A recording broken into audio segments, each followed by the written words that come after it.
Hello, we're going to go over a brief overview in the steps of making pottery from our raw pubs to our finished pieces, either glazed or underglazed. So they all start the same. You're going to take your raw pub, you're going to build your piece and let it dry.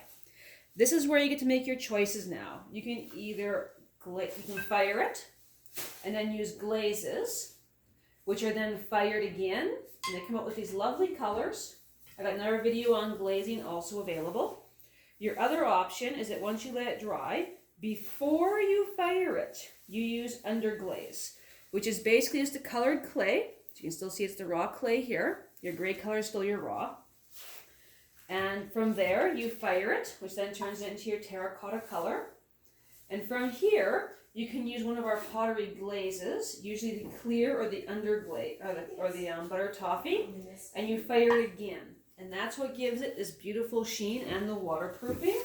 So a few applications here. You can use 3D and stuff like this. So those are your two main options, is your underglazing and your glazing. There's a few options to mix them, but I'm not going to go over it in this video. And there you go.